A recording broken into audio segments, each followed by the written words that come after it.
Emma by Jane Austen. Chapter 12.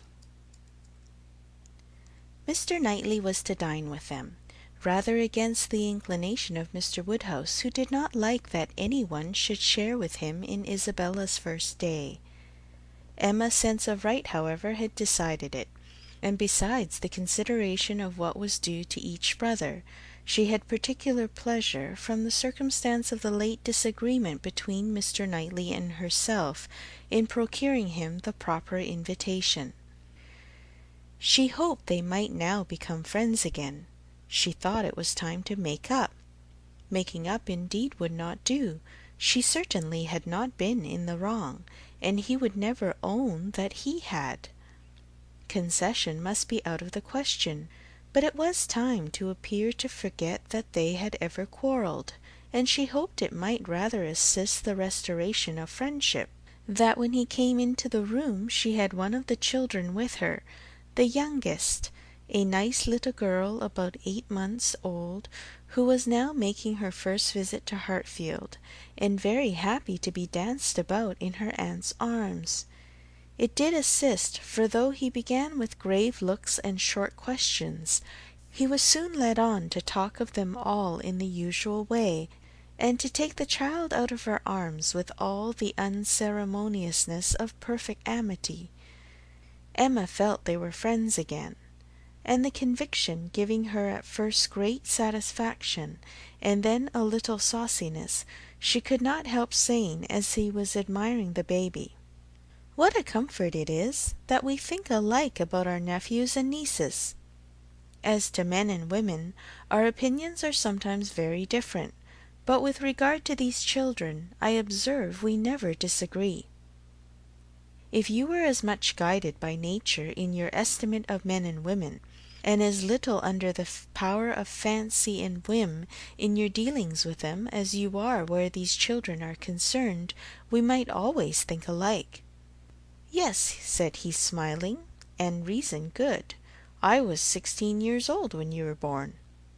"A material difference, then," she replied, "and no doubt you were much my superior in judgment at that period of our lives, but does not the lapse of 21 years bring our understandings a good deal nearer?" "Yes, a good deal nearer, but still not near enough to give me a chance of being right if we think differently. I have still the advantage of you by 16 years' experience, and by not being a pretty young woman and a spoiled child. Come, my dear Emma, let us be friends, and say no more about it.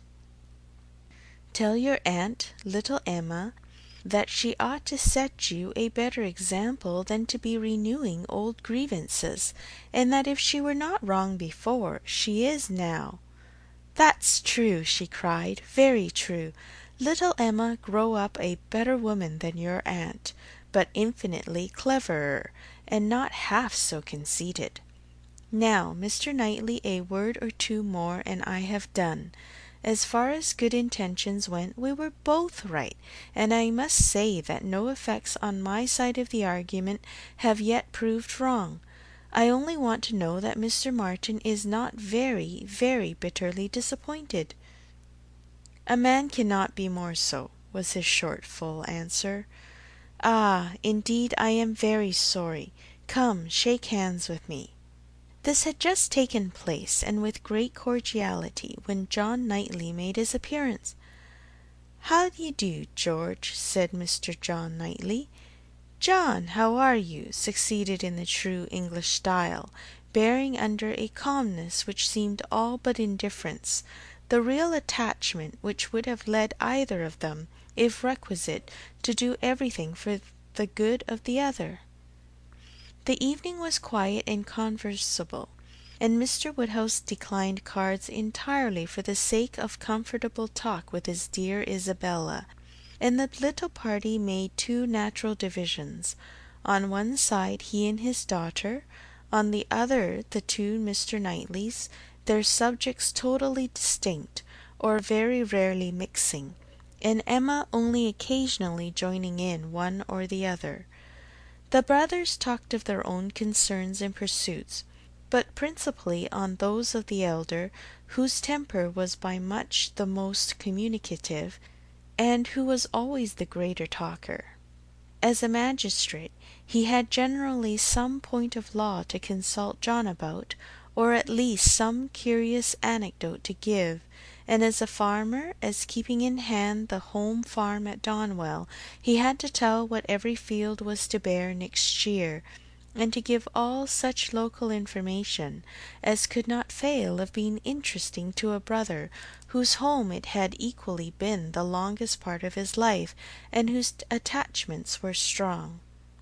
The plan of a drain, the change of a fence, the felling of a tree, and the destination of every acre for wheat, turnips, or spring corn, was entered into with as much equality of interest by John as his cooler manners rendered possible, and if his willing brother ever left him anything to inquire about, his inquiries even approached a tone of eagerness. While they were thus comfortably occupied, Mr. Woodhouse was enjoying a full flow of happy regrets and fearful affection with his daughter. "My poor dear Isabella," said he, fondly shaking her hand, and interrupting for a few moments her busy labours for some one of her 5 children, "how long it is, how terrible long since you were here, and how tired you must be after your journey! You must go to bed early, my dear, and I recommend a little gruel to you before you go, and I will have a nice basin of gruel together. My dear Emma, suppose we all have a little gruel." Emma could not suppose any such thing, knowing as she did that both the Mr. Knightleys were as unpersuadable on that article as herself, and 2 basins only were ordered. After a little more discourse in praise of gruel, with some wondering at its not being taken every evening by everybody, he proceeded to say with an air of grave reflection, "It was an awkward business, my dear, your spending the autumn at Southend instead of coming here. I never had much opinion of the sea air." "Mr. Wingfield most strenuously recommended it, sir, or we should not have gone. He recommended it for all the children, but particularly for the weakness in little Bella's throat, both sea air and bathing." "Ah, my dear, but Perry had many doubts about the sea doing her any good, and as to myself, I have been long perfectly convinced, though perhaps I never told you so before, that the sea is very rarely of use to anybody. I am sure it almost killed me once." "Come, come," cried Emma, feeling this to be an unsafe subject, "I must beg you not to talk of the sea. It makes me envious and miserable. I have never seen it. Southend is prohibited, if you please. My dear Isabella, I have not heard you make one inquiry about Mr. Perry yet, and he never forgets you." "Oh, good Mr. Perry! How is he, sir?" "Why, pretty well, but not quite well. Poor Perry is bilious, and he has not time to take care of himself. He tells me he has not time to take care of himself, which is very sad, but he is always wanted all round country. I suppose there is not a man in such practice anywhere, but there is not so clever a man anywhere." "And Mrs. Perry and the children, how are they? Do the children grow? I have a great regard for Mr. Perry. I hope he will be calling soon. He will be so pleased to see my little ones." "I hope he will be here to-morrow, for I have a question or 2 to ask him about myself of some consequence. And, my dear, whenever he comes, you had better let him take a look at little Bella's throat." "Oh, my dear sir, her throat is so much better that I have hardly any uneasiness about it. Either bathing has been of the greatest service to her, or else it is to be attributed to an excellent embrocation of Mr. Wingfield's, which we have been applying at times ever since August." "It is not very likely, my dear, that bathing should have been of use to her, and if I had known you were wanting in embrocation, I would have spoken to—" "You seem to me to have forgotten Mrs. and Miss Bates," said Emma. "I have not heard one inquiry after them." Oh, the good Bateses! I am quite ashamed of myself, but you mention them in most of your letters. I hope they are quite well. Good old Mrs. Bates! I will call upon her to-morrow, and take my children. They are always so pleased to see my children, and that excellent Miss Bates. Such thoroughly worthy people. How are they, sir? Well, pretty well, my dear, upon the whole. Poor Mrs. Bates had a bad cold about a month ago. How sorry I am! But colds were never so prevalent as they have been this autumn. Mr. Wingfield told me that he has never known them more general or heavy, except when it has been quite an influenza. That has been a good deal the case, my dear, but not to the degree you mention. Perry says that colds have been very general, but not so heavy as he has very often known them in November. Perry does not call it altogether a sickly season. No, I do not know that Mr. Wingfield considers it very sickly, except— Ah, my poor dear child, the truth is that in London it is always a sickly season. Nobody is healthy in London. Nobody can be. It is a dreadful thing to have you forced to live there, so far off, and the air so bad. No, indeed, we are not at all in a bad air. Our part of London is very superior to most others. You must not confound us with London in general, my dear sir. The neighbourhood of Brunswick Square is very different from almost all the rest. We are so very airy.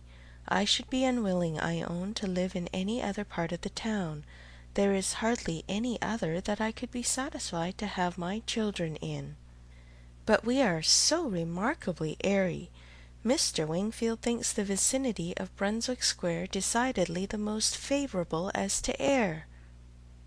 Ah, my dear, it is not like Hartfield. You make the best of it, but after you have been a week at Hartfield, you are all of you different creatures. You do not look like the same. Now I cannot say that I think any of you are looking well at present. I am sorry to hear you say so, sir, but I assure you, excepting those little nervous headaches and palpitations, which I am never entirely free from anywhere, I am quite well myself, and if the children were rather pale before they went to bed, it was only because they were a little more tired than usual from their journey and the happiness of coming. I hope you will think better of their looks to-morrow, for I assure you Mr. Wingfield told me that he did not believe he had ever sent us off altogether in such good case. I trust at least that you do not think Mr. Knightley looking ill, turning her eyes with affectionate anxiety towards her husband. Middling, my dear, I cannot compliment you. I think Mr. John Knightley very far from looking well. What is the matter, sir? Did you speak to me? Cried Mr. John Knightley, hearing his own name. I am sorry to find, my love, that my father does not think you looking well, but I hope it is only from being a little fatigued. I could have wished, however, as you know, that you had seen Mr. Wingfield before you left home. My dear Isabella, exclaimed he hastily, pray do not concern yourself with my looks. Be satisfied with doctoring and coddling yourself and the children, and let me look as I choose. I did not thoroughly understand what you were telling your brother, cried Emma, about your friend Mr. Graham's attending to have a bailiff from Scotland to look after his new estate. What will it answer? Will not the old prejudice be too strong? And she talked in this way so long and successfully that when forced to give her attention again to her father and sister, she had nothing worse to hear than Isabella's kind inquiry after Jane Fairfax. And Jane Fairfax, though no great favourite with her in general, she was at that moment very happy to assist in praising. That sweet, amiable Jane Fairfax, said Mrs. John Knightley. It is so long since I have seen her, except now and then for a moment accidentally in town. What happiness it must be to her good old grandmother and excellent aunt when she comes to visit them. I always regret excessively on dear Emma's account that she cannot be more at Highbury. But now their daughter is married, I suppose Colonel and Mrs. Campbell will not be able to part with her at all. She would be such a delightful companion for Emma." Mr. Woodhouse agreed to it all, but added, "Our little friend Harriet Smith, however, is just such another pretty kind of young person. You will like Harriet. Emma could not have a better companion than Harriet." "I am most happy to hear it, but only Jane Fairfax one knows to be so very accomplished and superior, and exactly Emma's age." This topic was discussed very happily, and others succeeded of similar moment, and passed away with similar harmony, but the evening did not close without a little return of agitation.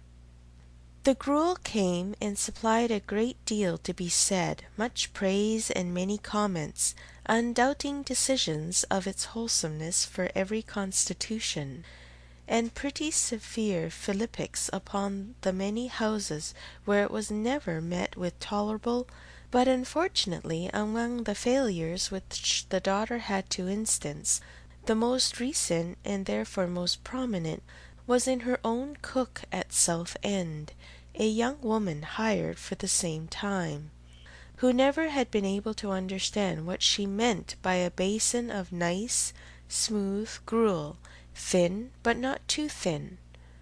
Often as she had wished for and ordered it, she had never been able to get anything tolerable. Here was a dangerous opening. "Ah," said Mr. Woodhouse, shaking his head and fixing his eyes on her with tender concern. The ejaculation in Emma's ear expressed, "Ah, there is no end of sad consequences of your going to Southend. It does not bear talking of." And for a little while she hoped he would not talk of it, but then a silent rumination might suffice to restore him to the relish of his own smooth gruel. After an interval of some minutes, however, he began with, "I shall always be very sorry that you went to the sea this autumn instead of coming here." "But why should you be sorry, sir? I assure you it did the children a great deal of good. And moreover, if you must go to the sea, it had better not have been to Southend. Southend is an unhealthy place. Perry was surprised to hear you had fixed upon Southend." "I know there is such an idea with many people, but indeed it is quite a mistake, sir. We all had our health perfectly well there, never found the least inconvenience from the mud, and Mr. Wingfield says it is entirely a mistake to suppose the place unhealthy, and I am sure he may be depended on, for he thoroughly understands the nature of the air, and his own brother and family have been there repeatedly." "You should have gone to Cromer, my dear, if you went anywhere.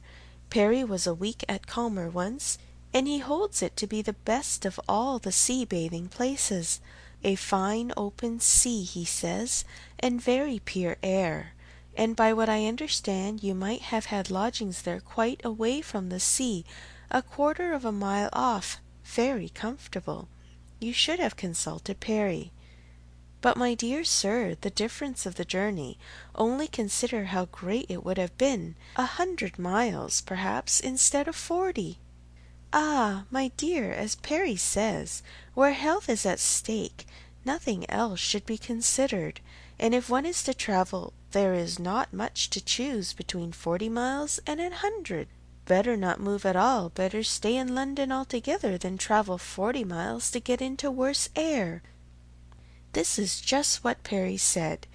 It seemed to him a very ill-judged measure. Emma's attempts to stop her father had been in vain, and when he had reached such a point as this, she could not wonder at her brother-in-law's breaking out. "Mr. Perry," said he, in a voice of very strong displeasure, "would do well to keep his opinion till it is asked for. Why does he make it any business of his to wonder at what I do, at my taking my family to one part of the coast or another?